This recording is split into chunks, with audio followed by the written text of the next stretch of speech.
Dans ce premier épisode de ma mini-série Relax Masque, je vais vous expliquer un mécanisme physiologique respiratoire qui va vous permettre de comprendre pourquoi non, ça n'est pas dangereux de respirer dans son masque, même plusieurs heures d'affilée. Évidemment, je ne m'adresse pas ici aux très rares personnes qui auraient une pathologie bien spécifique qui rendrait leur état de santé incompatible avec le port du masque. Si vous avez le moindre doute à ce sujet, il faut bien sûr consulter votre médecin.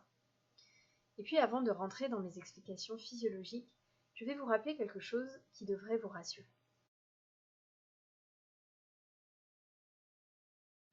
Il y a des milliers, il y a même des centaines de milliers de personnes qui depuis des années, des dizaines d'années parfois, travaillent plusieurs heures par jour avec un masque.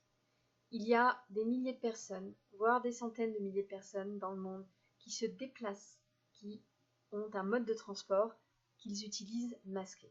Et puis il y a aussi tout un tas de personnes qui portent un masque ou un appareil qui modifie volontairement le renouvellement de leur air dans le cadre de leur loisir. Alors on a beaucoup parlé des chirurgiennes et des infirmiers, mais c'est vrai de tout un tas de professions médicales ou paramédicales, comme par exemple les dentistes. Pensez aussi à tous ces ouvriers et ces artisans qui doivent se protéger de la poussière ou des produits chimiques. Je parlais d'autres professions, il y a aussi les chercheuses, les ingénieurs qui travaillent en salle blanche, les laborantins, et j'en oublie probablement. Dans le cadre des transports, vous voyez aussi de plus en plus souvent des motards ou des cyclistes qui se masquent pour se protéger de la pollution. Tous ces gens-là ne tombent pas malades à cause du masque, et c'est très rassurant. De façon beaucoup plus traditionnelle, et là on a donc un recul sur de très nombreuses générations, vous pouvez penser à certains peuples, comme par exemple les Touaregs, qui pour se protéger du sable du désert et de la poussière, passent des heures, des jours, et cela plusieurs mois par an, avec un chèche qui recouvre leur voie respiratoire une grande partie de la journée.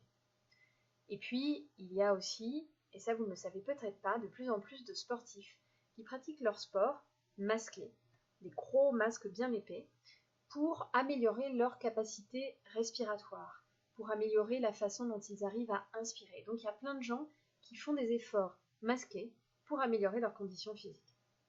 Et puis, bien sûr, il y a des gens qui pratiquent un sport, comme le mien par exemple, qui consiste à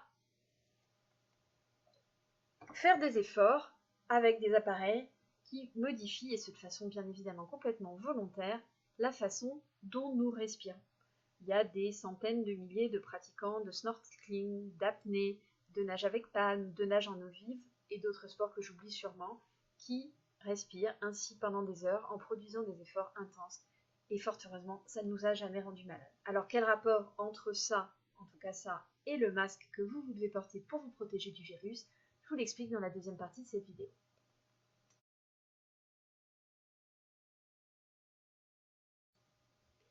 Allez, trêve de suspense, je passe à l'explication sur la physiologie de la respiration qui va définitivement vous rassurer. La crainte la plus communément partagée en ce moment sur les réseaux sociaux notamment, mais peut-être aussi autour de vous, c'est la crainte de s'empoisonner avec son masque. J'ai beaucoup lu ou entendu de personnes qui disaient « Écoutez, quand on expire dans son masque, on expire de l'air usagé qui contient beaucoup de CO2 et on va le réinspirer, donc on va s'empoisonner, surtout si on le fait pendant des heures. » Alors, respirer de l'air usagé quand on porte un masque, c'est vrai, c'est ce qu'on fait. Mais c'est ce que vous faites tout le temps, sans masque aussi. Et ça, vous ne le saviez probablement pas, et les gens qui craignent de s'empoisonner avec leur masque ne le savent probablement pas. Je vais donc vous expliquer pourquoi cela arrive, et cela devrait vous rassurer complètement sur le fait que c'est donc parfaitement normal de respirer un petit peu d'air usagé à chaque inspiration. Alors, pour cela, il faut faire un petit rappel sur les poumons. Les poumons, en moyenne, chez un humain, ça fait 5,5-6 litres, mais on n'utilise pas tout ça quand on respire dans la vie quotidienne. Quand on est au repos, comme je le suis actuellement, on utilise un tout petit volume de ces poumons qu'on appelle le volume courant et qui est à peu près d'un demi-litre. D'accord ? C'est ça qui nous permet d'inspirer et d'expirer au quotidien. On peut bien sûr inspirer plus en gonflant ses poumons ou expirer beaucoup plus en forçant son expiration. Mais même si on force son expiration, il restera toujours de l'air dans les poumons, on ne peut pas les vider complètement volontairement, et il reste toujours à peu près 1,5 litre. C'est beaucoup 1,5 litre. Quand on sait qu'on ne respire qu'à peu près avec un demi-litre au quotidien, il y a déjà toujours 1,5 litre d'air usagé qui va rester dans les poumons. Je vous montre, pour ceux qui ont une mémoire visuelle, une petite image à propos de ça.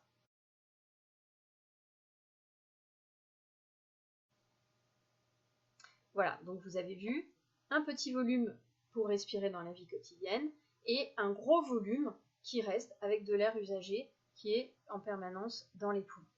Ça, c'est un premier point.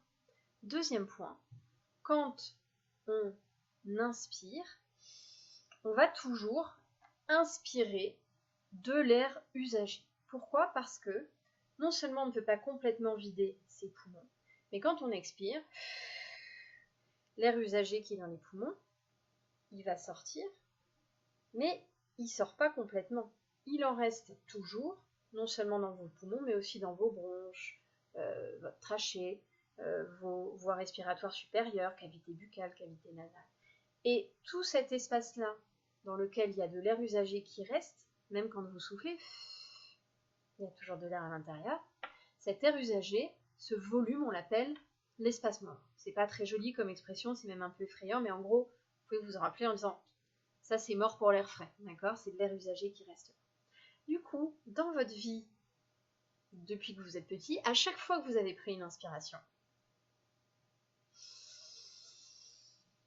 vous avez inspiré d'abord votre volume mort, c'est-à-dire votre air usagé, et seulement ensuite de l'air frais. Et ce volume mort, il fait 150 ml et il n'y a que 350 ml. Hein, vous rappelez-vous, il y avait 0,5 litres pour le volume courant. C'est 150 ml d'espace mort et 350 ml qui provient réellement de l'extérieur. Donc finalement, vous réinspirez à chaque inspiration, même sans masque, beaucoup d'air usagé. Et en plus, vous en avez toujours qui reste un petit peu dans les poumons. Donc finalement, c'est quoi la différence quand on porte un masque? Eh bien, c'est quasiment rien. Je mets mon masque et puis je vous montre une petite illustration du volume mort ou de l'espace mort. Vous pouvez maintenant vous représenter visuellement le volume de l'espace mort. Maintenant, si vous regardez le masque que je porte, vous constatez que de l'espace, il n'y en a pas ici, le masque est plaqué sur le visage, et qu'il y a un tout petit peu d'air qui peut rester ici, le long du nez et entre nez et la bouche. Ici, c'est plaqué. Donc vous avez quoi? L'équivalent de 2 demi-doigts, donc un doigt en volume, donc c'est quelques millilitres d'air usagé supplémentaire que vous allez inspirer à chaque inspiration. C'est quasiment rien par rapport à tout cet air usagé qui va soit rester dans votre corps, soit être réinspiré à chaque inspiration. Et donc je pense que ça, c'est déjà suffisant pour vous rassurer. Mais peut-être que vous vous dites, ah oui, mais peut-être que quelques millimètres, ça compte beaucoup. Eh bien, je vais vous montrer un autre instrument, que je vous ai déjà montré en fait, qui va achever de vous convaincre que non, ça ne compte pas beaucoup, c'est quelques millimètres. Regardez le genre d'espace mort que nous, qui nageons sous l'eau, nous ajoutons volontairement pour faire pourtant des efforts physiques extrêmement intenses et extrêmement longs. On peut nager plusieurs heures avec un tuba, on peut nager très vite, faire des efforts très intenses. Quand vous regardez la taille de cet espace mort que je m'ajoute volontairement quand je nage,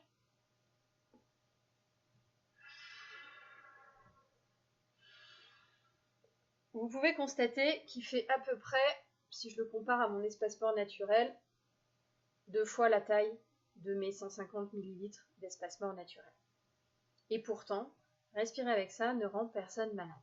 Donc si on peut respirer sans se rendre malade avec ça pendant des heures, eh bien, je pense que maintenant, vous pouvez comprendre pourquoi non, ça n'est pas dangereux de respirer avec ça pendant quelques heures.